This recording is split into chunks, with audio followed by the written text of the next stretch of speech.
Welcome to this comprehensive overview of nutrition and health, tailored for Ethiopian medical students. Nutrition is not just about food, it's about understanding how culture, access, and interventions shape health outcomes. In this lecture, we'll explore the evolution of malnutrition management, the impact of cultural practices, and Ethiopia's national strategies to improve nutrition. By the end, you'll see how clinical practice, public health, and anthropology intersect to address malnutrition and food insecurity. Let's begin by setting the stage for why nutrition matters in Ethiopia, a country with diverse traditions and ongoing challenges. For decades, severe acute malnutrition, SAM, was managed mainly in hospitals. This approach was costly, limited in reach, and exposed children to hospital-acquired infections. The introduction of community-based management of acute malnutrition, CMAM, revolutionized care, shifting treatment to communities. CMAM dramatically increased coverage and reduced mortality, making it a cornerstone of public health intervention. It integrates inpatient care for complicated cases, outpatient care for uncomplicated SAM, supplementary feeding for moderate malnutrition, and community outreach for early detection. This shift has saved countless lives and expanded access to care. CMAM operates through four integrated components: inpatient care for children with medical complications, outpatient care for those with good appetite and no complications, supplementary feeding for moderate malnutrition, and community outreach for early case detection. The innovation that made this possible is ready-to-use therapeutic food, RUTF, a nutrient-dense paste that can be safely consumed at home. Despite CMAM's success, treatment protocols and supply chain challenges persist, especially in mobile pastoralist communities. Adaptations are urgently needed to reach highly mobile populations and ensure no child is left behind. First step in managing acute malnutrition is triage, determining whether a child needs inpatient or outpatient care. This decision is based on appetite and the presence of medical complications. Key steps include checking anthropometric criteria, assessing for edema, performing an appetite test, and looking for medical complications. Children who fail the appetite test or have severe edema or complications are admitted to a stabilization center. Those who pass and have no complications are managed in the outpatient therapeutic program. This careful classification ensures children receive the right level of care. Certain medical complications require inpatient care in a stabilization center. These include hypoglycemia, hypothermia, severe dehydration, severe anemia, high fever, severe respiratory distress, severe dermatitis, persistent vomiting, and severe diarrhea. The appetite test is a powerful predictor. Children who refuse RUTF are at high risk and should be admitted for inpatient care. This protocol ensures that children with the most severe conditions receive intensive treatment and monitoring, reducing the risk of deterioration and mortality. The OTP provides home-based treatment for children with severe uncomplicated malnutrition. Children attend weekly checkups, receive routine medications, and are given a week's supply of RUTF to consume at home. The protocol includes weighing the child, checking MUAC, medical examination, administering medications, counseling caregivers, and scheduling the next visit. This approach empowers families to manage recovery at home while ensuring regular medical oversight and support. RUTF is a high-energy, nutrient-dense therapeutic food that can be consumed directly from the packet. It requires no cooking and is shelf-stable, making it ideal for home use. Common preparations include Plumpinut and BP 100, with specific formulations for different age groups. RUTF is fortified with essential vitamins and minerals, providing a complete nutritional solution for malnourished children. Its ease of use and effectiveness have made it the cornerstone of CMAM programs. RUTF dosing is weight-based, following national guidelines. For example, a 7 kg child receives 3 sachets per day, totaling 21 sachets per week. Over 8 weeks, this amounts to 168 sachets. Accurate dosing is crucial for effective treatment and recovery. Caregivers must be counseled on proper use, ensuring RUTF is given only to the malnourished child and not shared with siblings. This prevents underdosing and supports optimal recovery. Caregivers play a vital role in the success of OTP. Key messages include: RUTF is both food and medicine for the malnourished child only. Breast milk should be given before RUTF. Offer small, frequent meals every 3-4 hours. Provide clean water. Wash hands before feeding. Keep food clean and covered. And keep the child warm. Intensive counseling is needed to address RUTF diversion, which is common due to household food insecurity.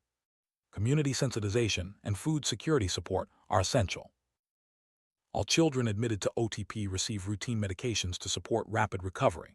These include vitamin A, folic acid, amoxicillin, deworming agents, measles vaccine, and antimalarials if indicated. Proper timing and dosage are essential, with some medications given at admission and others during follow-up visits. This comprehensive approach addresses both nutritional and medical needs, ensuring children recover fully and remain healthy.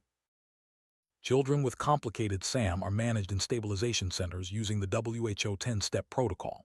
The stabilization phase includes preventing and treating hypoglycemia, hypothermia, dehydration, electrolyte imbalance, infection, and micronutrient deficiencies.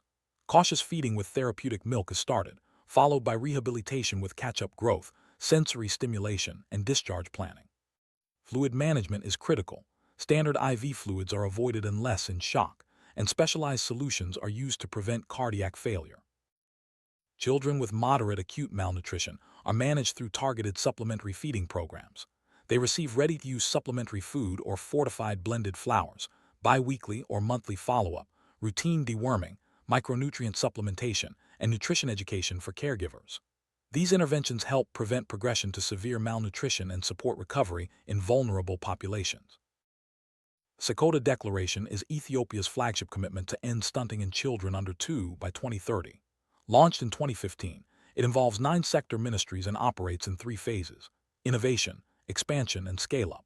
The declaration is named after Secota, a town that suffered severe famine in the 1980s, serving as a reminder of Ethiopia's history and commitment to prevent future suffering. Its 10 strategic objectives address multidimensional causes of stunting, from food access to gender equity. Impact assessments show that the Secota Declaration has already prevented thousands of cases of stunting and child deaths. The program's expansion is projected to accelerate reductions in stunting and mortality. Complementing this, the first 1,000 Days Plus initiative emphasizes the critical window from conception to age 2 for preventing irreversible stunting, while recognizing that nutrition beyond age 2 remains vital for sustained development. Ethiopia's National Food and Nutrition Policy, endorsed in 2018, provides the framework for all nutrition interventions. Its vision is optimal nutritional status, quality of life, productivity, and longevity for all Ethiopians. The mission is to ensure food and nutrition security through coordinated interventions. Key objectives include food availability, quality nutrition services, diversified diets, food safety, emergency risk management, and nutrition literacy. The revised NNP targets a decrease in stunting prevalence among children under 5. Malnutrition is a multisectoral problem. The Ministry of Health coordinates through the National Nutrition Coordinating Body and Technical Committee, involving government sectors, development partners, civil society, academia, and private sector. This collaborative approach ensures comprehensive strategies and effective implementation across the country, addressing the root causes of malnutrition. Nutritional anthropology explores how culture, religion, and social structures shape dietary practices. In Ethiopia, understanding these determinants is essential for effective counseling. Dietary recommendations must be culturally adapted and context-specific, as practices vary by region, ethnicity, and faith. Ignoring cultural context leads to ineffective interventions, making cultural competence a critical skill for clinicians. Ethiopian Orthodox Church observes over 200 days of fasting annually, with strict vegan diets and abstinence from food until midday or evening. Many pregnant women adhere to fasting, increasing risks of vitamin B12 deficiency, iron deficiency anemia, and inadequate protein intake. Counseling must be sensitive, partnering with religious leaders to clarify exemptions for pregnant and lactating women, young children, and the sick is key. Many Ethiopian women intentionally restrict food intake during pregnancy to prevent large bobbies and difficult deliveries. This practice is driven by fear of obstructed labor, but increases risks of low birth weight, preterm birth, and neonatal mortality. Counseling should acknowledge these fears, educate about healthy diets, and emphasize antenatal care for monitoring fetal growth and safe delivery. Cultural norms often dictate that husbands are served first, with women and children receiving smaller portions of nutrient-dense foods. This pattern contributes to maternal and child undernutrition. Engaging male partners and elder women in nutrition counseling is crucial, framing messages around family prosperity and health. Health extension workers can serve as trusted intermediaries in communities. Food taboos are common during pregnancy and postpartum, varying by region and ethnic group. Certain fruits and vegetables are restricted, especially during the 40-day postpartum period when nutrient demands are highest. Counseling should respect cultural beliefs, negotiate acceptable alternatives, and engage influential elder women to endorse modified practices, ensuring mothers receive adequate nutrition. Locally brewed tella is commonly consumed by pregnant women, perceived as low alcohol and safe. However, tella contains significant alcohol, and no amount is safe during pregnancy. Regular consumption increases risks of fetal alcohol spectrum disorders and nutritional displacement. Counseling should be gentle and positive, offering practical alternatives like roasted barley coffee or spiced tea. Food security means all people have access to sufficient, safe, and nutritious food at all times. It rests on four pillars: availability, access, utilization, and stability. In Ethiopia, drought, conflict, and economic challenges impact these pillars differently. Rural food insecurity is linked to production and rainfall, while urban insecurity relates to economic access. Understanding these pillars helps clinicians address food insecurity holistically. Ethiopia is facing a severe food security crisis, with over 15 million people projected to experience crisis or emergency levels by mid-2026. Drought, conflict, poor harvests, and inflation are driving acute food insecurity. Emergency outcomes are expected in drought-affected lowlands and conflict zones. Clinicians will see increased admissions for severe malnutrition and overwhelmed health facilities. The IPC is a global tool for classifying food insecurity severity and guiding humanitarian response. It ranges from Phase 1 minimal to Phase 5 catastrophe famine, with specific actions required at each level. Ethiopia currently faces widespread crisis and emergency outcomes, requiring urgent humanitarian assistance and immediate response in the most affected areas. Climate change is a nutrition issue. In Borno Zone, prolonged drought has wiped out livestock, eliminating milk and meat for families. The four pillars of food security are impacted. Availability drops, access is lost, utilization suffers due to poor water quality, and stability is threatened by recurrent shocks. Immediate screening and intervention are needed, along with long-term support for climate-resilient livelihoods. Ethiopia's Productive Safety Net Program, PSNP, is a flagship initiative, providing cash and food transfers, public works, and linkages to nutrition services. Climate-smart agriculture promotes drought-resistant crops and resilient livestock management. Soil quality research highlights the importance of fertilizer use for improving plant nutrient composition. These interventions prevent acute malnutrition and support sustainable food security. Key interventions include CMAM for acute malnutrition, PSNP for chronically food insecure households, school feeding programs, emergency food distribution, and climate-smart agriculture.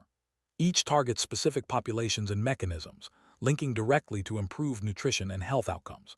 Understanding these interventions helps clinicians connect families to appropriate support. Medical students must understand that CMAM is the cornerstone of acute malnutrition management. Know the triage criteria, RUTF dosing, and counseling strategies. The Sakota Declaration targets zero stunting by 2030. Culture profoundly shapes nutrition, and food security is affected by climate and economic factors. Interventions must address root causes, linking families to social protection and livelihood support. In summary, nutrition and health in Ethiopia are shaped by interventions, culture, and food access. Clinicians must advocate for food security, counsel with cultural humility, and participate in multisectoral responses. Addressing malnutrition requires understanding the interplay of medical, social, and environmental factors. As future doctors, your role extends beyond the clinic. Be a champion for nutrition, health, and equity in your communities.